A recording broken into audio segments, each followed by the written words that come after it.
네, 여러분 안녕하십니까. 3월 8일 주말 아침 매일 성경 묵상 함께 나누겠습니다. 오늘은 누가복음 9장 37절에서 50절까지 말씀만 함께 살펴보겠습니다. 제가 앞부분을 읽습니다. 이튿날 산에서 내려오시니 큰 무리가 맞을세 무리 중 한 사람이 소리질러 이르되 선생님 청컨대 내 아들을 돌보아 주소서. 이는 내 외아들이니이다. 귀신이 그를 잡아 갑자기 부르짖게 하고 경련을 일으켜 거품을 흘리게 하며 몹시 상하게 하고야 겨우 떠나가나이다. 아멘. 한 구절을 더 읽겠습니다. 46절입니다. 제자 중에서 누가 크냐 하는 변론이 일어나니 예수께서 그 마음에 변론하는 것을 아시고 어린아이 하나를 데려다가 자기 곁에 세우시고 그들에게 이르시되 누구든지 내 이름으로 이런 어린아이를 영접하면 곧 나를 영접함이요 또 누구든지 나를 영접하면 곧 나를 보내신 이를 영접함이라. 너희 모든 사람 중에 가장 작은 그가 큰 자니라. 아멘. 오늘 본문의 내용을 중심으로 누가 큰 자인가? 누가 큰 자인가? 여러분, 세상의 논리는 모든 것이 이 질문으로 시작됩니다. 누가 권력을 잡고 누가 우리나라의 재력을 잡고 누가 인기가 있고 누가 어느 위치에 있는가? 사람들은 늘 이런 것에 관심이 굉장히 많습니다. 근데 예수님께서는 전혀 다른 하나님 나라의 원리를 가르쳐 주고 있습니다. 이 세상에서는 눈에 보이는 그런 자들이 큰 자고 능력자고 권력자인 것처럼 보이지만 주님께서는 약하고 가난하고 병든 자가 더 하늘나라에서는 큰 자라고 말씀하시면서 가장 작은 자가 하나님 나라에서는 가장 큰 자로 칭함을 받는다고 말씀하셨습니다. 이것은 곧 예수 그리스도 자신의 이야기이기도 합니다. 예수님은 만왕의 왕이시요 하나님의 아들이시요 만주의 주가 되시는 분이시지만 그가 이 땅에 실체로 살 때는 완전히 이보다 더 가난한 자가 없고 이보다 더 비참한 자가 없고 이보다 더 고난받는 자가 없는 모습으로 사신 것이죠. 그래서 사람들은 무시했어요. 겉모습을 보고 출신을 보고 또 배경을 보고 예수가 하나님의 아들일 이가 없고 하나님의 아들이라도 이런 자를 우리는 믿을 수 없다. 이렇게 하면서 기득권에 완전히 짓밟혀버리고 로마에 넘겨져서 십자가형을 당하는 그 죽음에까지 이르게 되었기 때문에 예수 자신이 가장 작은 자로 이 땅에 오셔서 가장 큰 자라고 하나님이 높여주시는 영광을 누리신 분이시죠. 그래서 제자들이 막 누가 크냐고 변론하니까 예수님께서는 하나님 나라에서는 어린아이를 딱 세워놓고는 이 어린아이 같은 자가 오히려 큰 자다. 이 말은 겸손히 남을 섬기고 복을 베풀고 선을 행하는 자가 하나님 나라에서는 큰 자라고 말씀하고 있는 것이죠. 그 전에 사건이 무엇이냐면 예수님이 산에서 이제 내려오셔서 보니까 제자들이 어떤 아이에게 귀신이 들렸는데 쫓아내지를 못하고 있는 거예요. 그래서 그 아버지가 너무 한탄스러워서 예수님을 붙들고 우리 아들을 돌봐달라. 그는 내 외아들이다. 독자다. 이렇게 이야기하는 거예요. 그 증상이 어떤 증상이냐 하면요. 39절에 보면 귀신이 그를 잡아 갑자기 부르짖게 하고 격련을 일으켜 거품을 흘리게 하며 몹시 상하게 하고야 겨우 떠나가나이다. 당신의 제자들에게 내쫓아 주기를 구하였으나 그들이 능히 못하더이다. 그래서 막 거품을 물고 요즘 말로 하면 격련을 일으키면서 땅에 막 쓰러져 있는 것이죠. 그러면서 몸이 자꾸 상하고 이러다가 또 떠나기도 하고 또 들어오기도 하고 그래서 당신의 제자들에게 귀신 내쫓기를 구했는데 능히 못 쫓더라는 거예요. 그럴 때 예수님께서는 이 세대가 믿음이 없다고 이야기합니다.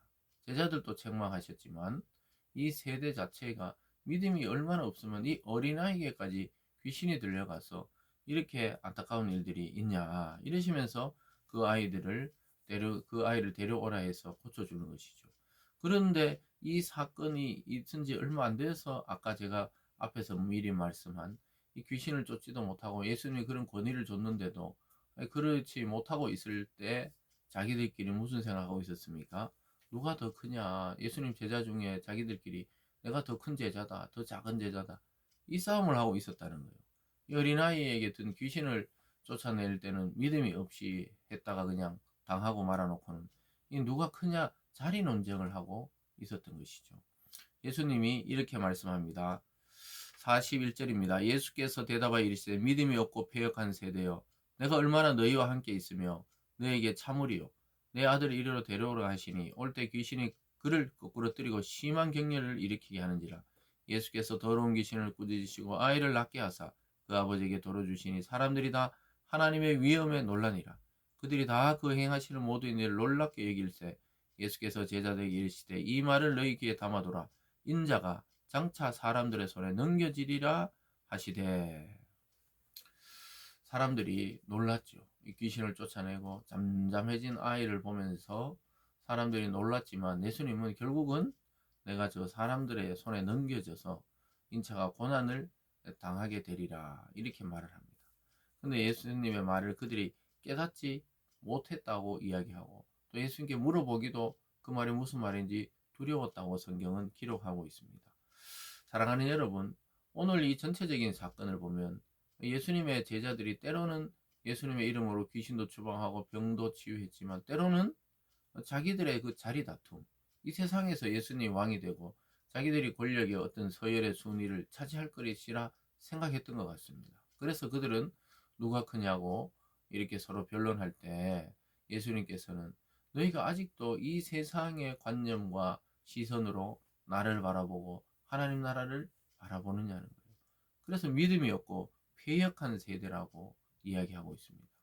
참 어린아이들까지 귀신이 들릴 정도로 사회가 어둡고 악한 것이죠. 여러분, 오늘날 우리가 교회를 다니고 있고 예수님을 믿는다 하면서도 나의 실제적인 삶에서는 전혀 믿는 자처럼 살아가지 않고 세상의 욕망만 쫓는다면 이 예수님의 이 책망을 듣게 될 것입니다. 믿음이 없고 회역하다는 이 책망을 우리도 듣게 되고 또 누가 크냐고 다투거나 있느냐 이렇게 이야기할 것입니다. 그래서 교회 내에서는 누가 크고 작고가 없어요. 섬기는 자가 큰 자고 남을 위해 헌신하고 봉사하는 자가 큰 자라고 예수님이 분명히 오늘 이야기하고 있는 것입니다. 그러면서 이렇게 말씀하고 있죠. 49절에 요한이 여짜오되 주의 어떤 사람이 주의 이름으로 귀신을 내쫓는 것을 우리가 보고 우리와 함께 따르지 아니하므로 금하였나이다. 예수께서 이르시되 금하지 말라. 너희를 반대하지 않는 자는 너희를 위하는 자니라 하니라. 그러니까 예수님의 제자들이 지금 우왕좌왕이에요. 자기들끼리 막 다투다가 또 어떤 사람이 예수님 이름으로 막 귀신을 내쫓으니까 아니 왜 예수를 따라오지도 않으면서 예수 이름으로 귀신 쫓냐고 하지 말라 했는데 예수님은 가만히 두라는 거예요. 예수께서 우리를 반대하지 않는 자는 너희를 위하는 자다. 예수님의 이름이 너희 12제자에게만 갇혀 있는 그런 이름이 아니라는 것이죠. 사랑하는 여러분, 그래서 우리가 내가 다니는 교회, 내가 속한 교단, 내가 또 속해 있는 교파, 내가 속해 있는 이 기독교, 그런 것들만 우리가 너무 강조하다가 보면 예수의 이름, 복음의 영역이 좁아집니다. 하나님은 온 세상의 하나님이시고 온 우주의 주시고 예수님도 온 세상의 구주시지 어떤 특정한 교단과 교파와 교회만의 구원자는 아닌 것이죠.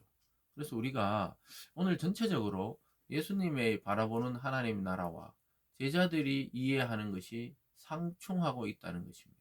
우리도 이럴 경우가 많이 있는 것이죠.